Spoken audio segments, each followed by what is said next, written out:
Good morning, Bermuda, and welcome to our pre-election youth forum. I am joined by Veronica Swan de Graaf, and we are joined by the Eastern candidates for this forum.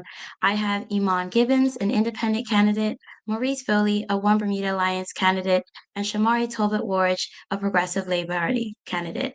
We're going to be covering a wide variety of topics from employment, education, gender rights, and much more. We've hosted a number of interviews and discussions so far. You can watch them on our YouTube channel. Throughout this discussion, we'll be diving into issues of employment, education, as Ajay said, and our goal is to provide voters with insight into your perspectives, priorities, and plans for the future. With that, we are excited to dive into our discussion. So, for the first question that we would like to open the floor to each of you, what specific policies will you implement to create sustainable employment opportunities for young Bermudians, and how will you ensure that they are equipped with the necessary skills to thrive in an evolving global economy? And I would like to first open the floor to Shamari Tolbert Warge.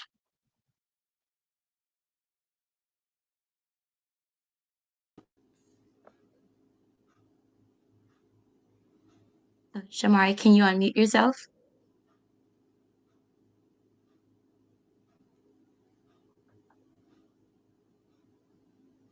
I think he's having some technical difficulties. Mr. Foley, if you can take the floor first. And just as a refresher, the question was, what specific policies will you implement to create sustainable employment opportunities for young Bermudians, and how will you ensure that they are equipped with the necessary skills to thrive in an evolving global economy? Well, when I think of, thank you for having me, first of all. And as an entrepreneur myself, I would encourage entrepreneurship by providing additional funding and mentorship and resources to help young Bermudians start their own businesses. I think that's a great sector to invest in, to educate our young people on how to work for themselves and follow their passions. I follow my passions and turn those passions into businesses, thriving businesses, because by putting all of that energy that I'm passionate about into actually making money and living a good life, then I think it takes on a different meaning for our young people if they can have ownership of something that they're passionate about.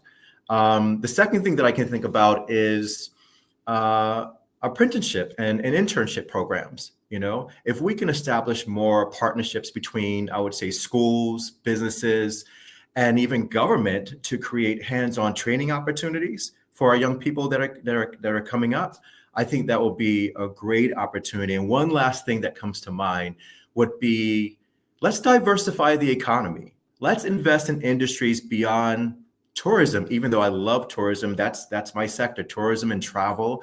And finance, as you know, tourism and finance here in Bermuda.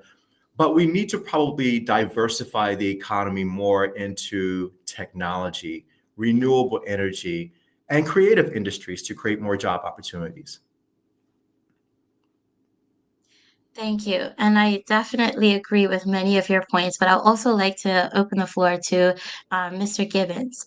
So, just as a refresher for you, the question was, what specific policies would you implement to create sustainable employment opportunities for young Bermudians, and how will you ensure that they are equipped with the necessary skills to thrive in an evolving global economy? Well, thank you for that wonderful question to start with, and thank you for all the work you guys are doing. This really demonstrates how our young people have agency, and when they take the opportunity, that you can really demonstrate the quality that's already within our young people. Bermuda is a unique situation. It is a unique location, and I don't think we emphasize that enough. On a daily basis, but this is what I do. I am an entrepreneur myself, and I'm engaged daily on increasing the agency of our young people so that they're able to have the confidence to step up and take the opportunities when they're presented to themselves. I'm involved in a lot of entrepreneurship and apprenticeship style learning. That is how I operate, taking advantage of local resources and having our students engage with, not to mention, not only our seniors and our elders, but with industry in general, hands-on, practical, where they get to put to use the skills that they're practicing. Our young people are first been disenfranchised, so it already demonstrates you're entering an environment where you're not readily accepted, and you have to climb these barriers of experience and whatnot to get to your opportunities. We need to reduce those barriers. We need to stimulate imagination. That's one activity I practice daily. Is engage our young people and increase the quality of the ideas. There's a lot of entrepreneurship out here. But are we really strengthening the ability of our young people to take their ideas, the ideation, to creation and building something that's unique and reflects Bermuda's unique heritage and culture? That those things can be combined them and have our youth reflect that on a daily basis. And I think you guys are doing an excellent example of it, and you demonstrate it on a daily basis. So I'm thankful for you guys, and I'm thankful for the opportunity. Not a problem. Thank you so much, Mr. Gibbons. And now Shamari is back, and I would like to bring you into the conversation. So, just a reminder for the question at hand is, what specific policies would you implement to create a sustainable employment opportunity for young Bermudians, and how will you ensure that they are equipped with the necessary skills to thrive in an evolving global economy? Oh, oh, Shamari, you are muted. Apologies about that. Once again, thank you for having me. And apologies for the technical difficulties and following with Mr. Gibbons. You guys are leading the way for public discussion in a civil and mature way. So I want to thank you guys for your participation in the political process, especially during this election. And yes, in the 21st century, the PLP has recognized that we have an evolving world. One thing that we are trying to bring back is the trades program. One thing I would like to highlight is the Cedar Bridge Academy. It was highlighted in the Royal Gazette a couple of weeks ago about how students had made chairs, and those chairs are now being used at one of our preschools. This is the type of innovation I think that Mr. And imagination that Mr. Gibbons is talking about when we're talking about um, unlocking what our children can do, not just for not just building up our own children, but taking the skills and now utilizing them in other sectors in the education system. So our children are now being involved in the education of our younger children, who will now look up to them and say, no, now one day I can be like them when I go into high school and do that same project. So these are the things that the government is implementing now, right now in our education system. And I know a lot of people want to put dampening on the education reform, but there are positive things that are coming out of it, and I think that they need to be highlighted. Thank you so much for your answer. So we just have a follow-up question. It can be posed to anyone, probably Mr. Foley, since Jamar is just coming back in. Many young Bermudians feel that existing employment initiatives and programs fall short of addressing the realities they face in today's job market. How would you respond to critics who say that current policies lack innovation or urgency? And what sets your approach apart from the others on this panel, Mr. Foley? I think I mentioned in my beginning statement regarding diversifying the economy, right? By investing in industries, not just in tourism and finance, but also into other technologies. We talk about fintech, and then what about renewable energies and creative industries, other creative industries? I think there are other industries out there that we can tap into that other countries are now launching. I know for a fact in some countries in Africa, for example, because I spent some time in South Africa and Ghana, and they're really tapping into other industries other than tourism, other than other sectors that are obvious, and really encouraging the young people to think more creative as to some of the things that they're drawn to and some of the things that they like or may be passionate about. And then also putting funding behind that from a private and a public sector as well, to encourage and actually bridging that gap so that a lot of large companies have come from small, as far as what's in our head, right? And I think if we can encourage our young people to not to hold things back, but actually to bring things out, and then I believe in feasibility studies. Is it feasible for something to happen? And if not, why not? And if when? And I'm a huge supporter of feasibility studies. And I had to use that for my own businesses to make sure that I was leaving my corporate job and this was going to make sense, and to make sure that was going to be sustainable and all of that. So I think that, again, by diversifying the actual economy, as well as empowering the youth to think ahead, not just for right now, but is this going to be feasible for us in 1 year, 5 years, 10 years?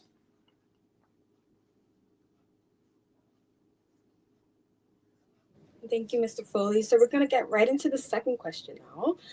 With the significant reform changes taking place in Bermuda's education system, what measures would you advocate for to ensure that curriculum development meets the needs of our students' financial decisions, are transparent, and school closures and or transitions are handled with care for student teachers and communities? So I'll pose that question to Mr. Gibbons. Okay, that was quite a bit of pieces, Yeah. and trying to tie those together. So, I mean, currently we're dealing with the news just released of the possible delay in the transition. I think this whole process has taken too long. This transition, we are emphasizing infrastructure and not relationships. I think young people currently that are in the system right now they've been overlooked. We're looking too far down the road and not dealing with the current issues right now. I think we've been stagnant in that space for too long, anticipating change and waiting for this. And then we wake up today and see again that there's doubt in this space. That transition may not happen smoothly. It's a disservice and an injustice to you youth. I know this is why you guys formed, was in this process, and during that pandemic space. I've been following you guys for quite a bit, particularly you, Ms. Peets, and your activism. I've been engaged I have been engaging with youth all my life.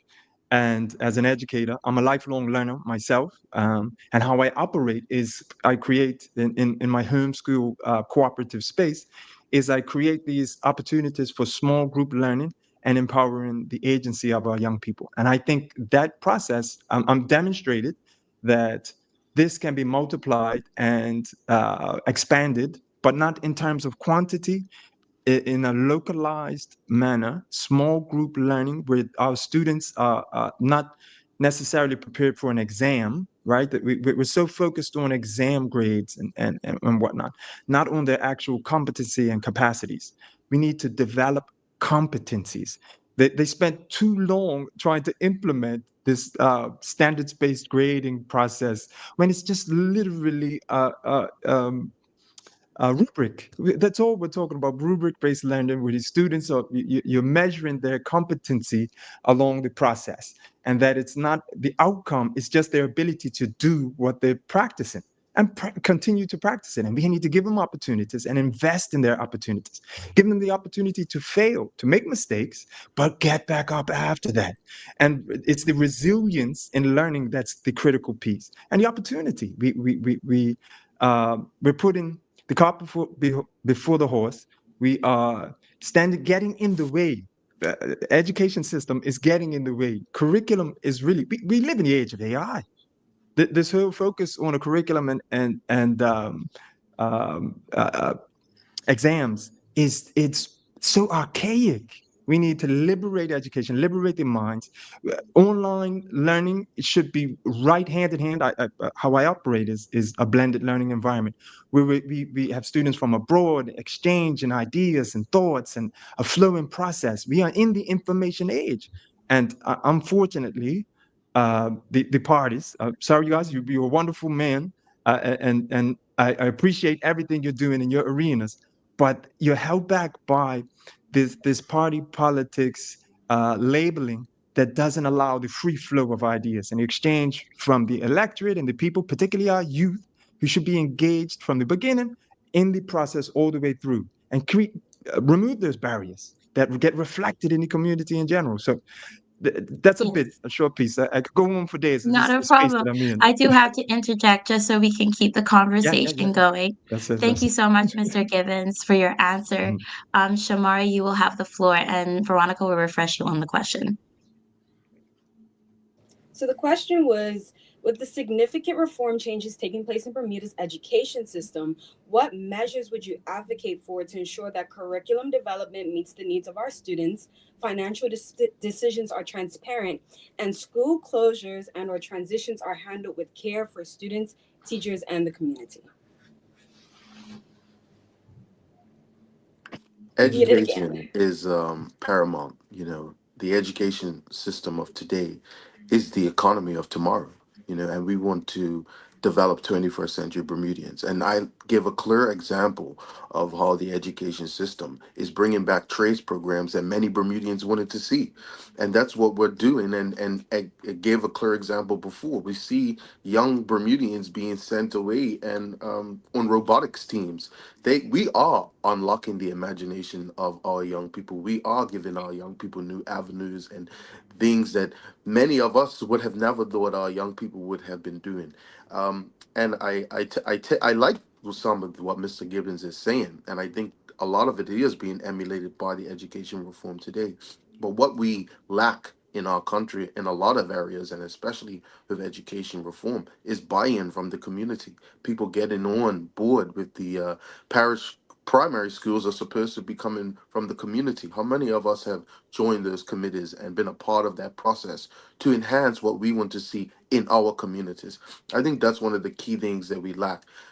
One thing that I always heard from something my mother and other parents I've heard say is that they don't want to just know how good my child is doing. They want to know how good the next child is doing as well, so that they understand that their child is growing in an environment that they have people and peers that are, as we say, iron sharpens iron. We want our peers to be able to excite us and challenge us as well, and intellectually. And that's something that all parents should we should all want to see all children to go do good. So when we're getting on these boards and committees and PTAs, it's not just about our child; it's about all our children.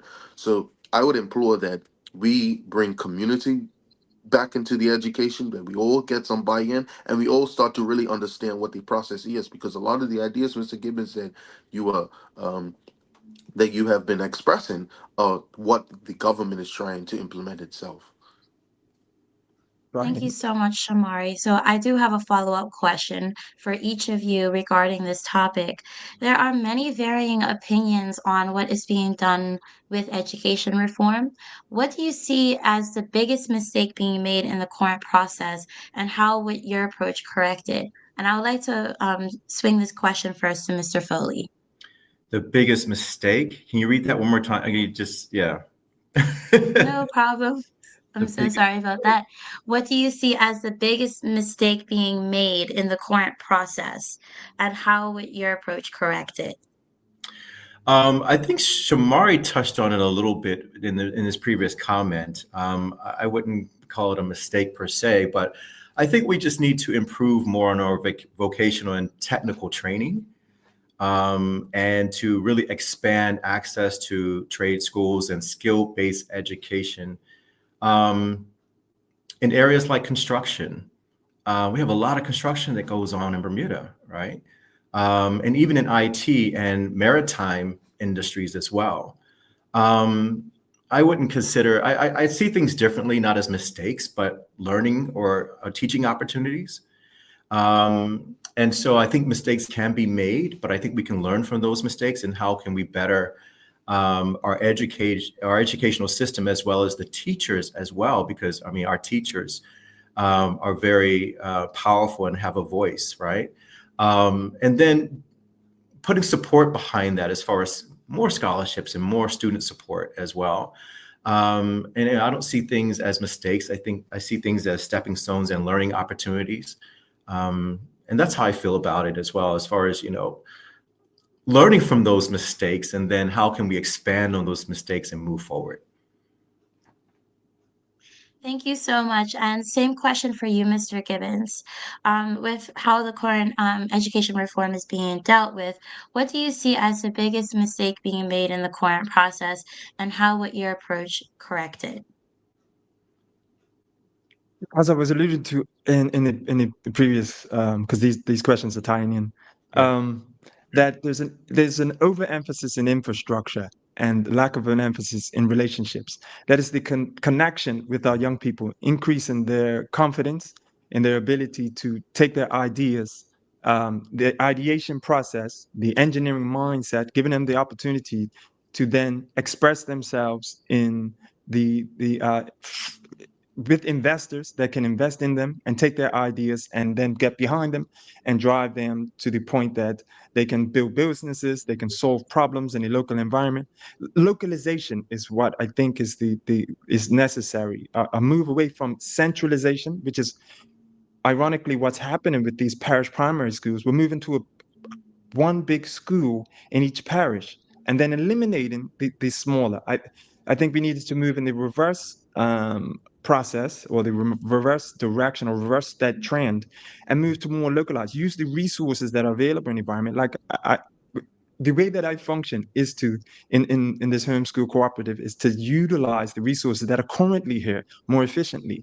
So over the last 3 years that we've been in operation, we've moved from different sites, taking advantage with the low cost, low overhead, and enabling our students to take advantage and utilize those resources that are there in each of these different sites. So I could have looked at it as, we're not getting an opportunity to have a stable environment to conduct these learning activities that we do. But you can look at it also as an advantage that the students were able to see different sites. Now we're in one site here at number 1 South Breakers Road through the Marsden Church. And I'm going to give thanks to the Marsden Church for giving us this opportunity to be localized. We had passed through different government sites, different private sites. But what I want to emphasize is that we reverse that trend, more localized solutions that reduce the cost, reduce the overhead, and stop putting such an emphasis on infrastructure, and return to the students that are currently in the system that are slipping through the cracks. We're missing opportunities with them, and emphasize investing in our young people. I like that. Thank you so much, Mr. Gibbons. And just a slightly shift of the question for you, Shamari, as a representative of the incumbent government. Are you satisfied with the direction of how education reform is moving? If not, what are some things that you think should be shifted moving forward? Well, look, first and foremost, I would when we talk about education, I think we always, it always goes under the radar. Those with disabilities, those with learning disabilities and whatnot. And I think that's something that whoever the next government must pay more emphasis to, is to people who have learning disabilities, whether it's dyslexia or cerebral palsy. We have to take all children's education seriously. So I think that's one thing I would put more emphasis on if I was in that position. Mr. Gibbons, he referenced to the government or the schools using their environment, and I think that's something that we alluded to when we talked about buying in from the community. It's the community coming in, and those people in the community can be figures in the schools, whether it's to start a garden, a community garden for the school, or whatnot. We are asking for people to have buy-in so that they could help develop what their parish primary school is. It's supposed to have all the people in the community to come together to say, this is how we want to structure our school. This is how we want our school, our community school, to be, so that it's not just about what the government says, but it is about what people within the community say. um, and I would just say, look, education reform, like I said at the beginning, we want our children to have the best education possible. We want 21st century Bermudians. We want we as Bermudians have been talking about, we want to end middle schools for quite some time. We as Bermudians have been talking about how we want to bring back trades for quite some time. We understand that the implementation of it is difficult. We are trying to build the current system that we're trying to build the new system while also maintaining the current system, and that could be difficult at times. But we also need buy-in from everyone. We need everybody to come together and voice their opinions. Yes, we appreciate those who do have differences of opinions, but we need people to be active within the actual decision-making process as well. Thank you so much, Shamari, for expanding on your thoughts on this. So, just moving ahead to the next topic, the question for the floor is, with Bermuda's minimum wage set at $16.40 an hour, an amount many young people and community members find insufficient to meet the high cost of living, what steps would you take to implement a realistic living wage standard that ensures all residents can afford basic necessities? And I would like to give this question first to Mr. Gibbons. Okay, thank you. Yes. So again, a theme across my position is localization. So instead of relying on government to set a standard of minimum wage, I think in our communities, we need our money to circulate more. We need at least, you should be shopping with or trading with your neighbors and in your nearby vicinity. The needs within each constituency, we can have a plan that sees the funds being spread throughout that constituency on an ongoing basis that reflects this idea that the community is the foundation, the people are the foundation, and from there the economy will grow in a stable way, in a manner that reflects our values, that reflects our identity as an island state, that emphasizes the qualities that we have as a community, and then we would see sustainable growth of our economy. When we put it on the government to solve all of our issues, that's when things start to fall astray or go apart. And that's, I think, again, returns to this idea that party politics and that parties have to come up with these solutions. No, let's go back to the community, continuously be reflecting the community and have the ideas be generated and spread amongst the community, then invest in them and then be a part of the process along the way, as Shamar is discussing. But we can do it from localized positions as opposed to in a centralized coming from government down. I agree with that. Can I comment? Oh, can't hear you. Oh, I can't hear Oh, you. sorry. Yeah. Yes, go ahead, Mr. Foley. I mean, I'm so glad that Mr. Gibbons said that because I'm in St. David's and we still have land where we can farm, right? And when you're talking about a localized situation, well, let me go back. When we talk about price control policies, implementing regulations to ensure fair pricing of essential goods and services, right? I could go to the marketplace and buy something and go to somewhere else and see the same item, totally different prices. And far off prices, not even a couple of cents or even $1. And when I think about what Mr. Gibbons said about localizing, what if my community supported, let's say, a farmer or two farmers or someone that is an entrepreneur, and we actually fed money back into the community? We're supporting each other, we're building each other up. And I think that's a very good point that Mr. Gibbons made, was that if we start from our own internal communities and start to support each other without government, I mean, look at how our community will come together as one, and then we can put those funds back into the community as well and subsidize our own projects. And I was talking to a neighbor the other day who needs help with fixing something, or may need her house painted or her lawn mowed, that sort of thing. And this is the kind of thing that I did in the U.S. when I lived in the U.S. after I finished college, was that I got my neighbors together, not like an HOA, but got our neighbors together to say, well, how can we help each other from a local level and spread out throughout the community? without having to call the city or the county or our local representative? How can we internally help each other to to grow the community locally? And I totally support what Mr. Gibbons just said. I think we need to start there, and that would help our young people also to see that there's continuity in the community, there's togetherness, and it will encourage our young people as well to look within first, and then look at how that can spread nationally and globally as well. So that's a great point. I like that idea, actually. Thank you so much, Mr. Foley. So just trying to circle back to the original question, and I'll give it to Shamari. We do have a follow-up for each of you as well.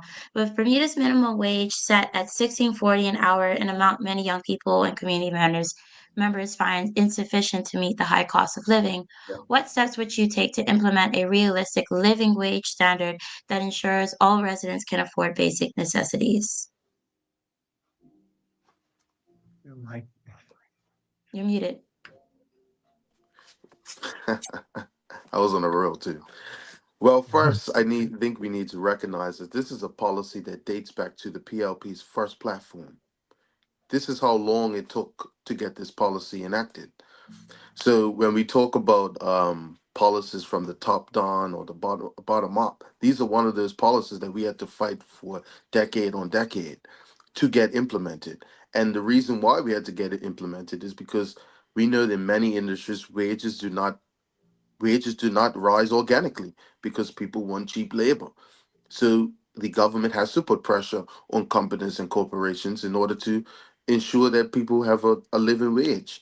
And we understand that, yes, this is a minimum wage that many people can't survive on 16.40. I know I probably cannot, and I know my fellow colleagues probably can't either.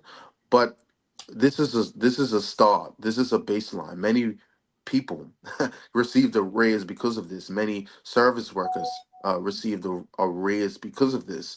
And yes, we want to continue this, not just continuing to rise the minimum wage, but we want to continue to close wage disparities across the spectrum, especially when it comes. We speak to it in our platform when it comes to international business and housing allowances and the wage disparities there. So this is something that, like I said, was in the first PLP platform, and this is an example of sometimes how policies, when you must advocate for them, like my fellow panelists were talking about, it doesn't happen overnight, and some people, especially in our country, do not want to. Do not want to take on the task of really pushing for an issue relentlessly until they see it through. And that's one of the things that we need back in our country is people who want to be who want to apply pressure for for the policies and the goals that they want to see in the country. Because who else is going to advocate for you if you're not going to advocate for yourself? And I think that's what the biggest problem in our country is that many Bermudians want to see the politicians do all the work. They want to see the politicians pass the policies. They want to see the politicians do it all. But when are you going to start to say, okay, this is what I want? And we have a lot of examples of that in the PLP, which is one of the things that we always talk about in the PLP is that what is it when the death tax for a person on the first home, it was eliminated because you had somebody who continuously came to the party and organized and built consensus for that policy to come through. And we don't have people like that nowadays. We have independent members who want to come into the political process, but they don't know how they're going to get their policies through and whatnot. But you need people who are able to organize people to push for policies and get things through and build consensus around not just the public but the politicians as well. All right. Thank you so much, Shamari. We do want to bring Mr. Gibbons into the conversation. Mhm. To reply again on that same. No, Uh, Veronica, you have a follow-up for Yeah, Mr. Gibbons. I do have a follow please. up for all panelists actually. So some argue on the same topic. Some argue that increasing the minimum wage to a living wage could strain small businesses, while others believe that the cost of living in Bermuda leaves no choice. How would you respond to those who disagree with your approach, and what compromises, if any, would you be willing to consider? That's a heavy one. That's heavy. Can we break that down a little bit further? That the transition from minimum wage to, or that a minimum wage should reflect a living wage, if I heard right, and how Yeah, so the increasing the minimum shortcome. wage to a living wage could strain small businesses. So we're on the small businesses area of the topic. We can start with that part. Strange mode. Yes, yes. See, again, like I said, so we're trying to solve the solution from the top without data. If we create systems, which if you go to my website, you see, which is a reflection of the school and that we're demonstrating on a daily basis in the community now, that you start at the local level, and then once you get a working system, you expand it, a working model, but you test it out in what we call a sandbox, and have in my case, have students working on solutions that within the community, within the neighborhood, that allow this transfer of resources, transfer of knowledge, experiences of our elders being reflected to the young people so they don't repeat the same mistakes over and over. And then we build a product that reflects Bermuda's culture and is sustainable. That way, we don't fall into this pit of coming from the top and trying to predict and make policies that aren't built on data, that don't reflect the rich data that we can obtain by starting from the bottom up.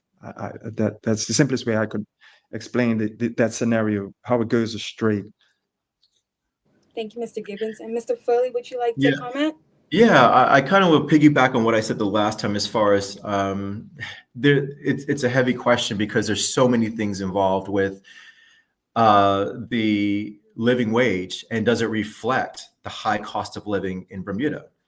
And I had this conversation a couple of months ago with some friends, is there a possibility to lower the cost of living in Bermuda in order to, or it's either going to be one or the other. We either increase wages or we lower the cost of living in Bermuda. And how do we get into the middle of that, so that our our stores do not go out of business, right? So that's the talking point right there, is how do we please both sides, so that people can have a living wage that can support their life, so that they can go out and go grocery shopping, put gas in their car, pay their rent. Those are the essentials, right? But how do we get them to that level where they can afford to live in Bermuda? But then, at the top, is that going to create a situation where we have to lower the cost of doing business in Bermuda? And it's an ongoing, I'm not a finance person. I'm not an economist. And I've always had this question, is that how do we come to the middle so that both sides can agree on this is how we can all succeed, not only as consumers, but also as business people. And so, because we've always accepted that what we pay for at the market, that it is what it is, right? And then of course you have, and then it leads into other things, that people that can't afford to buy something because it's too expensive, because they don't make enough money. So, they could be living an unhealthy life. And then we get into healthcare, and it just it all kind of snowballs together. And then we have to come to some way of figuring out, either we increase the salaries, the minimum wage, so that they can have a livable, more obtainable lifestyle, or we lower the cost of living in Bermuda.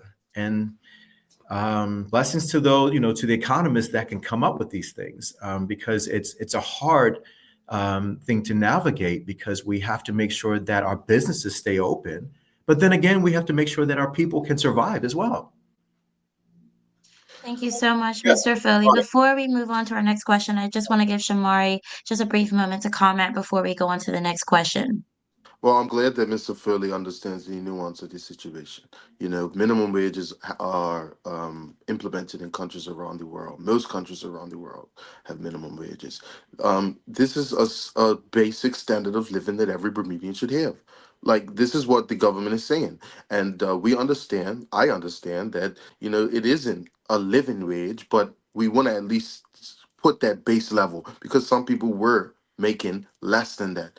So like before, at first we were saying it's too low, and now we're saying how can businesses survive. So we understand that there is a give and take that needs to be happening and a balance that needs to happen when talking about economic policies. Yeah. All right, thank you so much, Shamari. So now shifting gears to our next topic, and this question is going to be centered on the topic of race. Young Black Bermudians, in particular, have expressed disappointment in the discourse around race.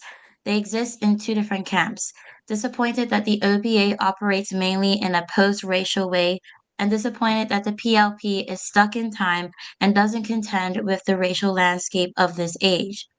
We would like to give you guys an opportunity to respond to this observation and tell us what would you do to improve the discourse surrounding race in Bermuda. And I'd like to open the floor first to Shamari to share your thoughts.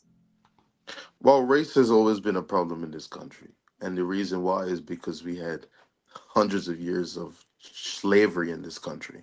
And if we talk about race and don't talk about that fact, the fact that we have laws or had laws on the books that were about the disparity. I mean, it was only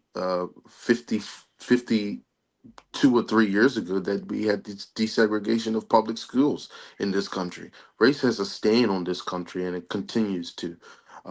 But we also have to recognize and contend with how it plays out today. We understand that, um, we still see that disparity, whether it's in um, economic disparities and housing and whatnot and opportunities. We still see the racial disparities in our country. Even as a young person, you feel it growing up in Bermuda.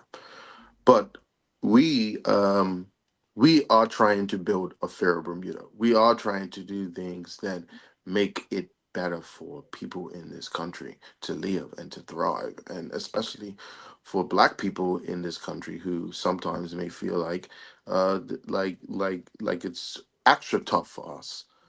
No, and our party has been the party, yes, of Dame Lewis Brown Evans and Freddie Wade and whatnot that have been champions of race issues and race relations, and not just race issues. I mean, Dame Brown Evans, she was a supporter of the Stubbs Act, so that was fighting for LGBTQ rights. We've always been a party that stood up for not just race relations, but um, for people who are the least of these. And we always have had that struggle and that challenge to try to be the most progressive party in the country.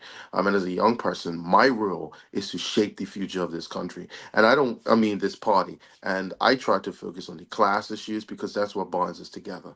The issues of race, yes, they're important and we can't forget them. But I try to focus on the class based analysis when it comes to speaking to people across racial lines. Because I've spoken to constituents of mine who are Portuguese or who are white, and they support the PLP.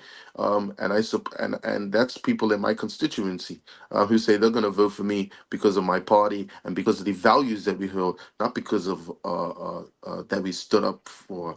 Um, Black people in the past, or that we were considered the Black Party, but it's because we're progressive and we're trying to stand up for everybody. And yes, we understand that's a challenge sometimes with an ultra conservative country, but we do see a movement in the PLP, and even in this latest platform when it talks to the equivalization of age consent, which is something that many in the LGBTQ community would have wanted to see. We're not there yet. We're not there yet, but we're getting there. Thank you so much, Shamari. Now, Mr. Gibbons, I would like to bring you into the conversation, and you are in a very unique position as an independent candidate, because this question does speak to the racial context of how both parties present themselves. So, what are your thoughts on this? Um, how would you like to respond to the observation of how race kind of plays in political parties? I think it's part of the problem. I think they were created in an era when race was a significant issue. 1968 or the 60s, when PRP was formed. It was created out of necessity of the community, of the workers. It is the Progressive Labor Party, not the Progressive Black Party, and out of the workers attempting to have a voice and when they couldn't vote, and previously couldn't vote because they needed to earn land. So the PLP was formed out of that necessity to come together, to stand as one so that they could achieve one person, one vote. UBP, which now takes, these acronyms keep changing, but essentially the same movement, was formed out of the 40 Thieves movement and still inherits a lot of that baggage, unfortunately. I think it's time to leave that behind us. I mean, how many millionaires are in PLP and OBA? It doesn't reflect, and since they've been in office, become millionaires. But not to get too controversial, but these are issues that if we leave them alone, we don't need to get in these contentious divisions between OBA, PLP, what color tie you're wearing. Those things we need to leave behind, come together as a community, represent our constituents, and remove these lexicons, because black and white only entered the lexicon within the last 200 years. Previously, there were other terminology like Negro and Indians and things that were used to describe people of color, brown, but we're all mixed. We're all a combination of factors that come together to express the beauty of Bermuda. I think that leave that in the past. I mean, it does give us historical context, and we need to understand the history that led us to where we come, not forget it, but leave it. It's only creating further contention moving forward. It's time to embrace the current climate, which is freedom of expression. Understand your identity truly. So at Pauli Heritage Institute, we conduct genealogical studies so that you understand from whence you came, truly, that you can call out your 8 great grandparents. I don't know if anybody here on the panel can. Do you know your great grandparents, their names, what they did for a living? If you can, wonderful. I find I did a survey, and most people reach their grandparents and maybe know 1 or 2 greats. But I think we need to identify with those because it's the culture that we need to embrace, not leave the contentious issues that was the reason for forming parties. Let's leave that alone. Let's move forward in which the movement of independence reflects that Bermuda is ready, for the most part, to shift. There's a mental shift happening. There's a spiritual shift happening. There's an awakening of minds, and embracing this new wave, I think, is the opportunity that we can't fail to miss. And we have one person, we have achieved one person, one vote. That means each constituency has equal representation. That is here. We have it. I'm not sure if it's completely understood. Now your vote should reflect your values. Does the person the person that you're voting for articulate your concerns? That should be the central issue. Yes, thank you so much, Mr. Gibbons. I would like to bring Mr. Foley into the conversation, especially from a context as a Black man running in the OBA. Yes. Just to refresh you, I some of the feelings about it was that the OBA operates mainly in a post-racial way. So, what are your thoughts about this observation, and if you agree or disagree? So here, I'm so glad we touched on this because for me, before I decided to jump in, I looked at everything and all things, and I even consulted with my family because they've told me the history about and shared the history regarding PLP, how they got started, and trust me, it was a very contentious conversation, if I can say that, or even. It was a very good family conversation. I'll put it to you that way. And at the end of the day, they allowed me to make a choice. And I think having studied PLP independent OBA, I felt that for me, being that I went abroad, got my education, was able to live and work in the United States and in South Africa and other places, I was able to broaden my mind a little bit more, and spending a lot of time in South Africa and understanding the apartheid era and the history behind that, I I wanted to come home and really be part of a more diverse party, so that we can see things, so that I can share my experiences. And not to say the PLP is not that at all. I have really good friends on the PLP side, but I felt like that uh, race remains a critical issue in Bermuda, um, influencing economic opportunities, political power, education, and social structures. And I felt that for me, I felt that the OBA um, was addressing these challenges uh, with the deliberate policies, community action, and having open conversations. That's what drew me in. And then by actively working towards economic equity, fair employment, and improved education, and even racial reconciliation as well. And that's what drew me into joining the OBA, because I do believe that Bermuda can move towards a more just and united society. And when I said that to my family, um, it just it became an emotional moment, because I remember my grandmother and my grandfather from Somerset, and as a little boy looking up to him, and as an entrepreneur, owning several taxis and businesses.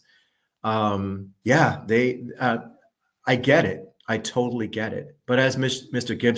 Gibbons said, I think as a society and as a nation, we not forget the past, and we educate our kids through the educational system, so that we keep that top of mind. Um, but my own personal view, for me, I'm ready to move forward. I'm ready to move on, and to show that our young people that we can be bigger than this. And it's part of I sit on I'm a board person for a nonprofit organization called Passport for Change, where we have our young kids, I think the ages of 5 and 10, to look outside of their neighborhoods, outside of their communities, look globally, but to also acknowledge and recognize from where they've come. Okay. And I just felt that, yeah, I just felt that for me, it was a very, very interesting conversation within my own family, to say the least.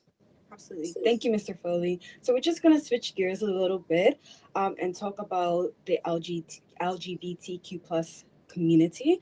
So Out Bermuda released a policy manifesto that called on political candidates to commit to build reform and end the cycle of inaction in Bermuda.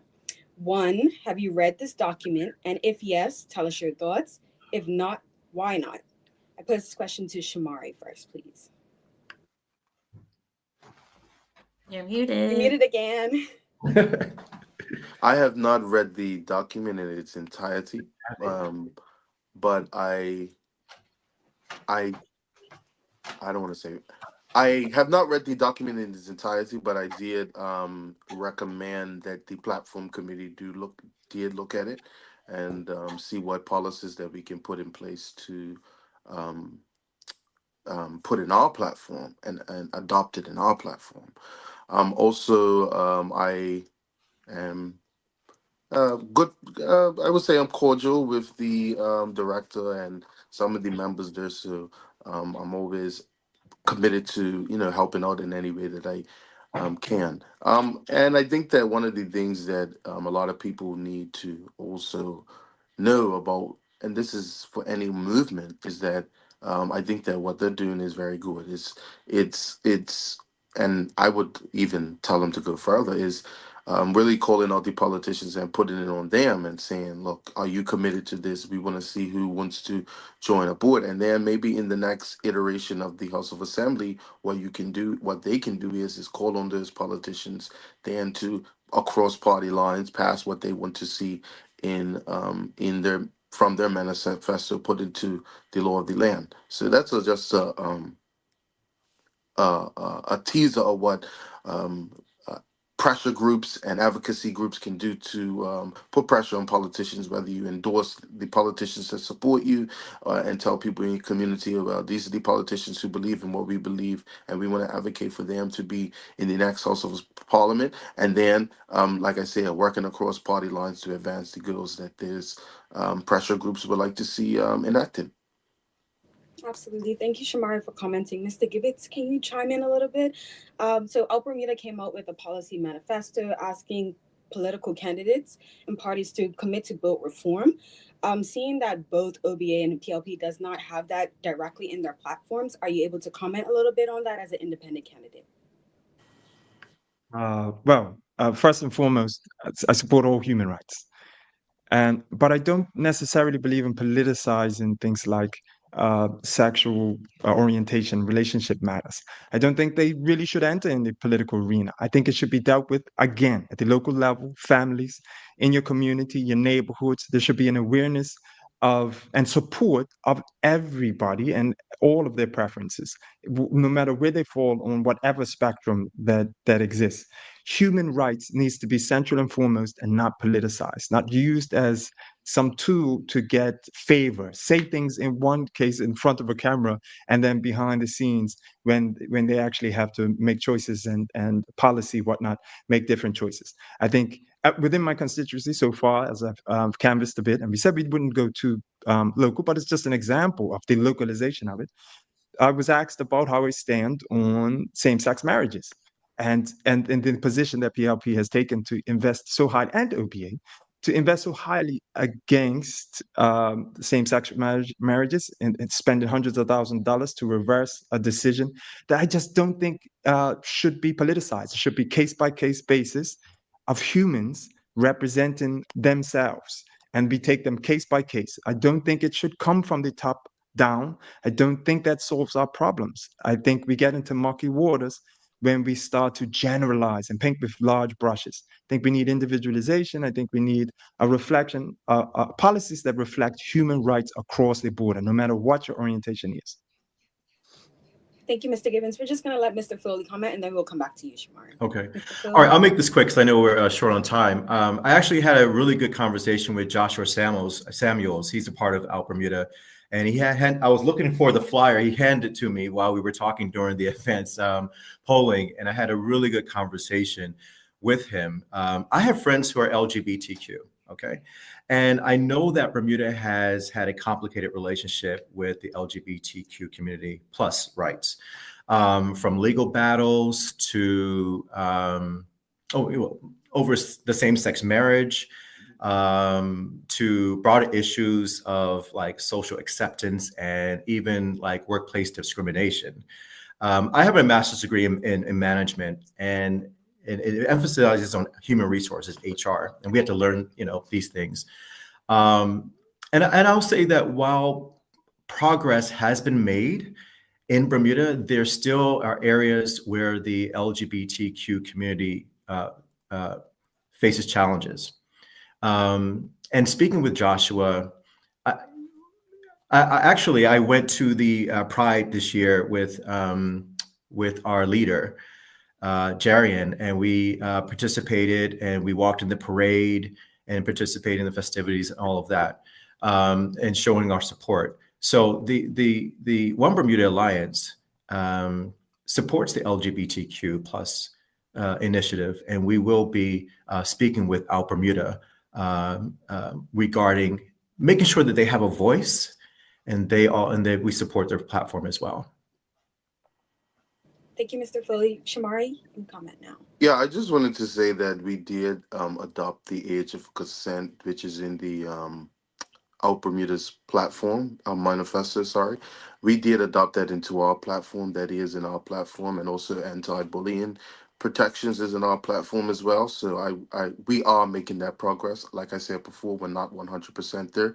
You know, we have a legacy in this country of not being 100%, like Mr. Furley said. We're not also we have had a complicated relationship with the LGBTQ community, and we are not there yet. We want to be or should be, but we are making that progress. Thank you so much, Shamari. And just as a quick reminder to our audience, if you do have any questions, you can leave them in the comment section. And if we have time at the end, we'll get to them. But now on to our next topic. This question is for the full floor. Young Bermudians, led by organizations like Bermuda is Love, have taken the lead in raising awareness about climate change, while many politicians have offered little more than talk. How will you ensure that youth voices are heard and acted upon, and what bold, immediate steps will you take to protect our island from the escalating impacts of climate change? And I'd like to open the floor first to Mr. Foley. Well, that's a good one. Climate change. I know that Bermuda is highly vulnerable to climate change, believe it or not. And that's due to its small size, our reliance on tourism, our geographic position in the Atlantic. We're out here by ourselves. There's rising sea levels.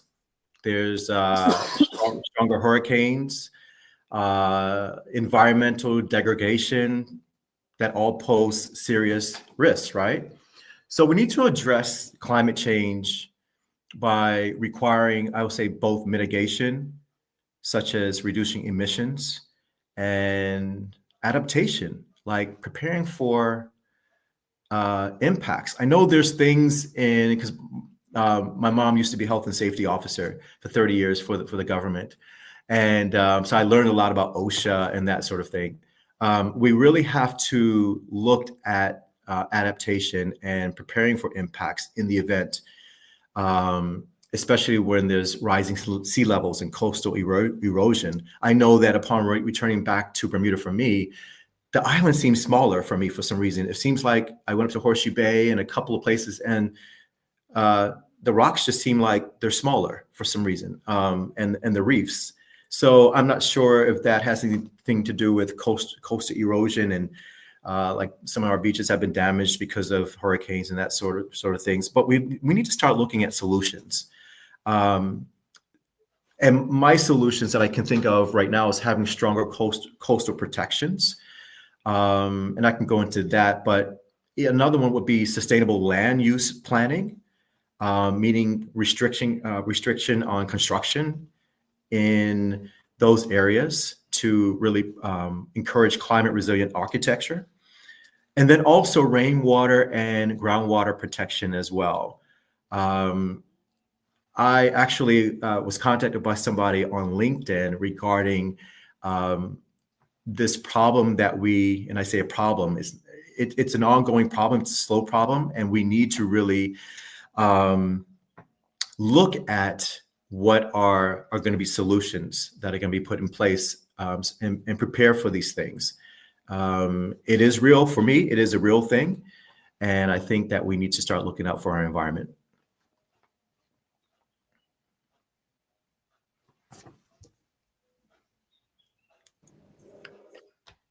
I just realized I was muted. I'm catching whatever Shamari's got. Um, thank you so much, Mr. Foley, for your thoughts. And I would like to bring Mr. Gibbons into the conversation regarding how you plan to mobilize young people and also take what they are already leading in terms of climate change. So how will you ensure that youth voices are heard and acted upon, and what immediate steps will you take to protect our island from escalating impacts of climate change? Uh, it's an interesting topic. Yeah. That I don't think we can cover in one little comment, one little soundbite. I think we'll cover it. Climate change is very complex. It's a very complex issue that we oversimplify. You need data for centuries to be able to make any estimation, because we have climate changes constantly. It is that's what climate is. It's a changing framework. You have seasonal changes. You have changes over centuries. You have changes over millennia. And to be able to predict those accurately is not as simple as it sounds.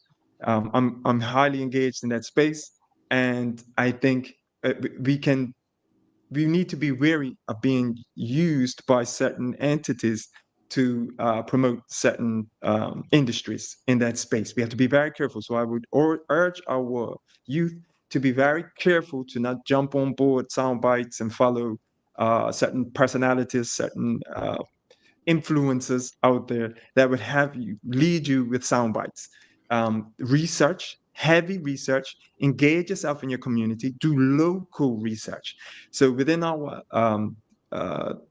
study, our learning environment here, we have a group called the Eco Rangers, and they go out daily and engage in the community and evaluate the strength of our mangroves. Are they as robust year to year, and measuring these things on an ongoing basis to really evaluate this change from a factual stand base, not just repeating sound bites. We have to be very careful not to be used in that space. So uh, being educated and informed means more than just following some influencer. Do the research yourself. Become engaged in your environment. That's what I would suggest for our young people. I know One Shamari last does little have piece, a thought. quick, Okay, one real quick, last little real piece quick. to that. I'm sorry. That particularly here in C7, but across the island, we need more orchards. We need more local fruit. I don't know if you guys have traveled to the islands. I lived in Cuba and Costa Rica, and there is an abundance of fruit. Bermuda used to have orange trees. Anywhere used to be able to just anywhere around. I mean, you guys are a little bit young. You may not remember these days when you used to just be able to go pick oranges anywhere. Bermuda had the best oranges, these big, gigantic, juicy oranges with juice spilling all out. It was nothing like sitting down and eating a Bermuda orange. Now we just, look what's in cherries, but we need food forests again. So we need to be out planting trees. You guys need to make sure you're involved in fruit tree planting. And then fisheries, supporting our fisheries. I was just talking to an elder in this constituency, and mentioned how in the formation of the airport, the base, the military base, and you're from St. David's, Maurice, this should touch Yeah, in your community, that your constituents should reflect this, how forming the airport, they had to fill in all of that land there, and that was our crustacean sea um, life haven. that's There right. was an abundance of sea life. Shellfish was found abundantly in that area, That's and right. in that region, that constituency, you could get conch, and all of these things were abundant there. uh, Now we've lost that, and we need to watch how development encroaches on our fisheries industries, and not blame the fishermen so much, but look at how industry is impacting that. And thank you for your time, guys. Definitely. If that's the last question, huh? Not a problem, Mr. Gibbons. Thank you. I do want to bring Shamari into the conversation. I believe you want to respond to some of the items that Mr. Gibbons had just spoke about. Yeah, I mean, first and foremost, climate change is real, and it's impacting Bermuda every single day. We are seeing decades on decades of burning of fossil fuels that have gone into the atmosphere and have caused the Earth to heat up, and that has caused um, the melting of the ice caps. And what we have seen is a rise in sea level. We have seen instances of more extreme weather events, and it's pretty much undisputable that climate change is real, and it is because of human activity. Yes, of course, the climate change is, we've had an ice age and is on this planet and things like that, but it is human activity that has been the main factor of climate change, the climate change that we've seen in the last, especially the last 30 years. So that's one. Number two is that what we have been, what this government has been doing, and maybe these things are on front page of the World Gazette, but we have a green energy fund, which is being implemented to support affordable access to renewable energies, whether it be batteries, battery storage systems or community solar programs. We are about to finalize the single-use plastic bans to reduce the environmental pollution and to, of course, to protect marine life. And then, of course, we've had the infrastructure upgrades. We've had upgrades to the energy grid to make sure that it is climate resilient. Many people have seen the work that Belco has been doing around the country with the trenching. And then, of course, the sustainable economic growth with the long-term plans um, when it comes to positioning Bermuda as a climate state safe haven to make sure that we can continue to attract investment and drive economic growth through sustainable development. Those are the things that the government is looking at when it comes to climate change. It's turned it into an opportunity, and of course, we know with the erosion on the South Shore. Those things are also something that we have to keep in mind, and things that we speak to in our platform when it comes to making infrastructure more climate resilient. Talking about the water supply and waste treatment systems also, and those significant projects, many which are underway. Um, but climate change, let's stop the nonsense with deciding if it's real or not. It is real, and we see it every day. We see it in the extreme weather events that we're seeing around the globe, whether it's the wildfires or tornadoes, places where this summer it was snow. This summer, this winter it was snowing, and hadn't seen snow in decades. Things like this that we're seeing reoccurring extreme weather events, things that are abnormal to um, what we've seen in the last hundreds of years. These things are evidence of climate change, and we're seeing it in Bermuda as well. Thank you so much, Shamari. And I would like to thank each of you. That concludes all of the questions that we have for you. And I thank you for answering and sharing your insights. Before we go to our closing remarks, I would like to open the floor for some audience questions. So we have a few oncoming questions. And if each of you have a thought, you can chime in and share your thoughts. So we have a question from Maha Turner. What is their stance on what is happening in Palestine? Does anybody have any thoughts? Yeah, Go ahead, Shamari. Well, I've been someone who has followed this for before even the October 7th um, events. I've been following this issue for quite some time. I remember the events when there was a protest in Gaza, the March of Return. It was a protest, and the Israelis were, shooting at, protesters in Gaza. This has been an issue for decades. It didn't start on October 7th. I was involved in the Peace Collective, who had the march and continues to organize when it comes to issues surrounding the not just the genocide in Gaza, but the entire humanitarian crisis that continues to loom. And of course, we know with the new incoming administration, um, we know that that is not going to stop with his plans of completely ethnically cleansing the region of in Palestine. And I think it stands today that the Bermuda Progressive Labor Party is the only party who's made a statement, or independent who's made a statement on this particular issue, and this particular issue that really affected a lot of people, especially when it came to international law and humanitarian law, and just being a human being and seeing the devastation that was um, inflicted on the population of Gaza. Does anybody else have any thoughts to address this audience question? yeah, definitely. If you want to go, Maurice, take it. I'm very brief. For me personally, I just believe in human rights. And I think everyone should have an opportunity to live their best life, no matter where you're born, right?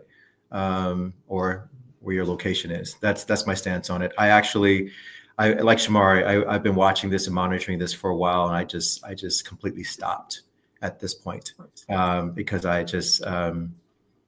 I checked out. I keep myself aware, but at this point, I'm I've got some localized things I need to take care of. Thank you so much, Maurice. Mr. Gibbons? Yes.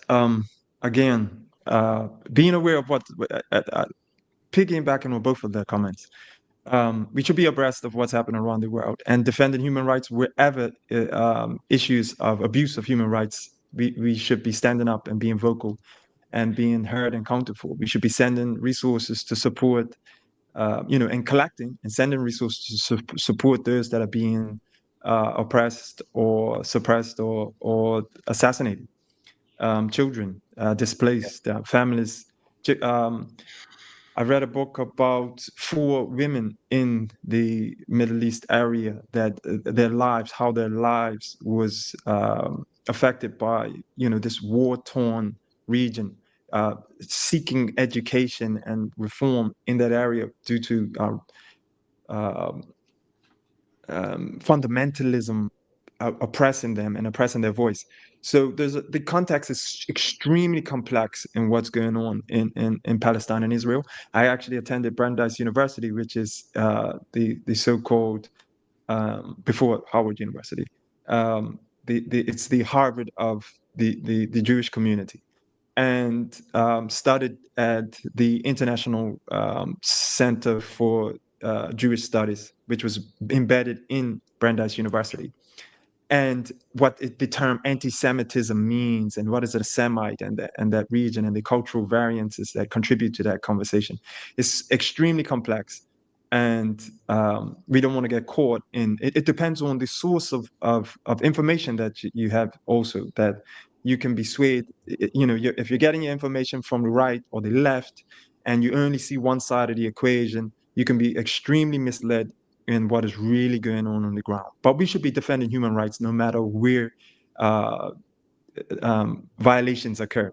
We should be standing up. We should be representing. We should be putting our resources behind them and our hands on the feet. I think we could have a force of young people that are prepared to go and get on the ground and do investigation, report back to us, and explain exactly what's going on, so we can have a real position, not one that's swayed by these different media outlets, which can, give you swayed information. Yeah. Also, yeah, just human rights in general. We need to defend human rights and stand up for people wherever violations occur. Yes. Thank Thank you you so so much, much, Mr. Gibbons. Mr. Gibbons. So as we close this forum, we would like to give each candidate 1 minute to offer closing remarks. We'll start with Mr. Foley, then Mr. Gibbons, and then close off with Shamari, please. Well, thank you again for inviting me and inviting us to this forum. I think it's very important for our young people to look at various viewpoints. We all come from different backgrounds and experiences, and I think it's this. And I've learned a lot from Shamari. I've learned a lot from Mr. Gibbons today, and I appreciate you bringing us all together. Bermuda's young people face real challenges.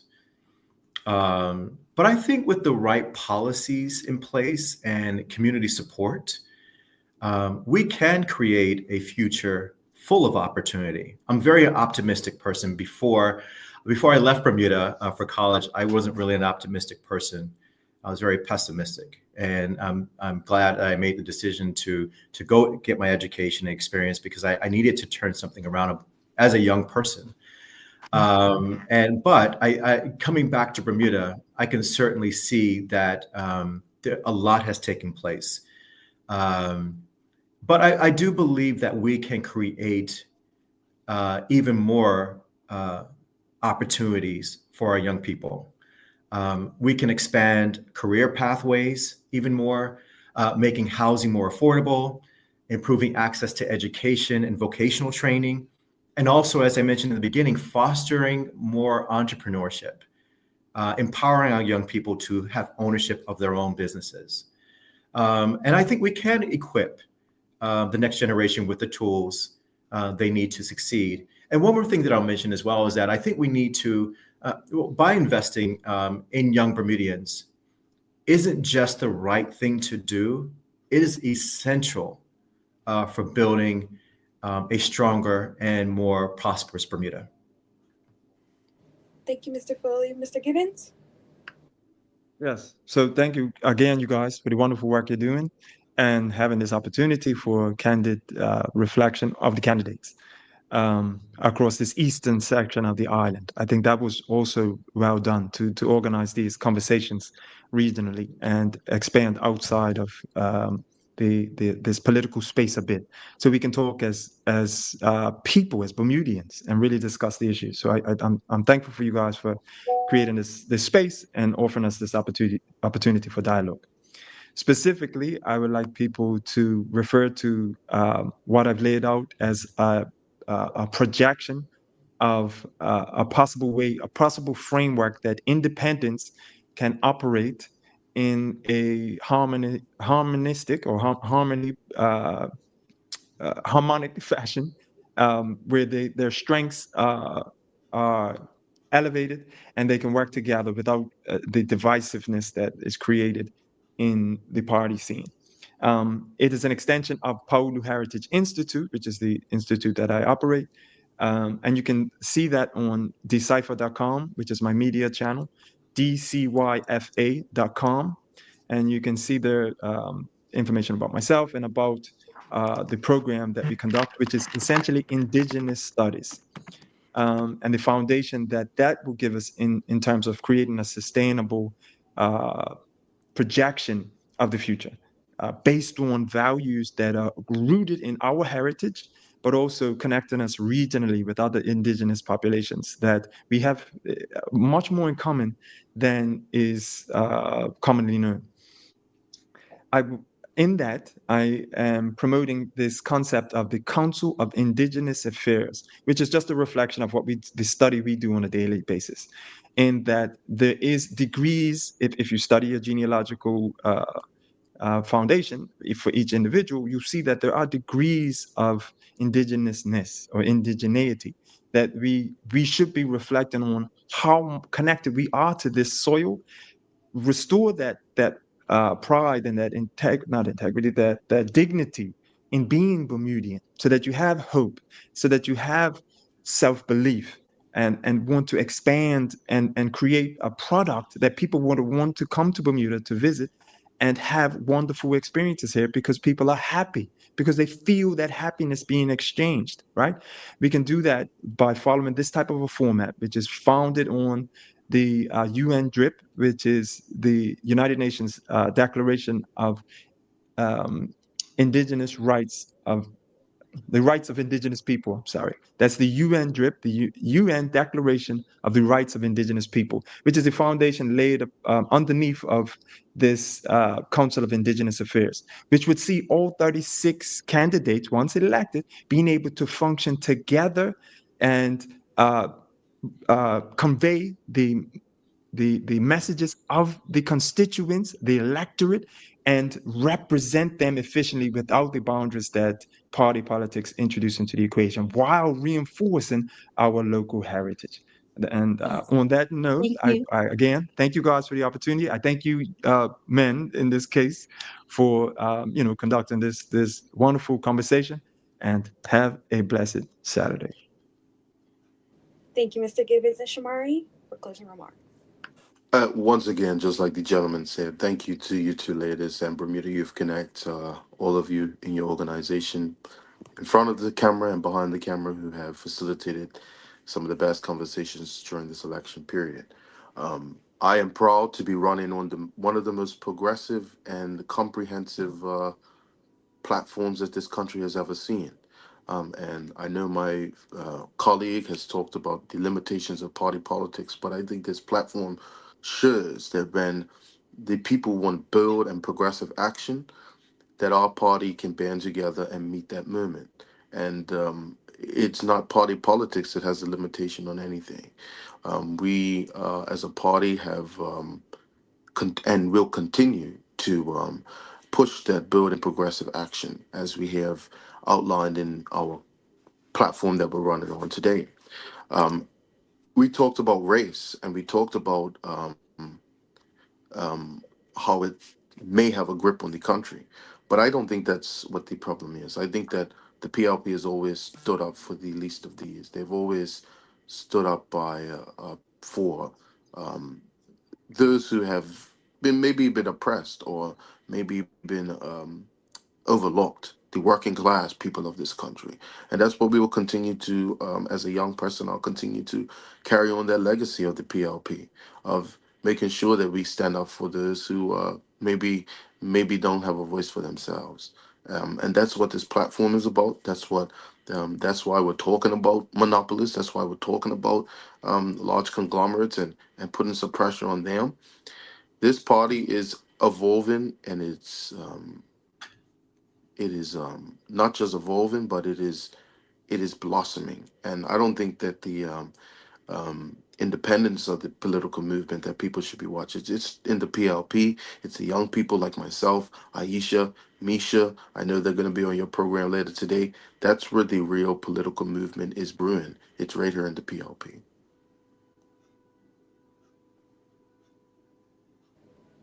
Thank you so much, Shamari. Ajay?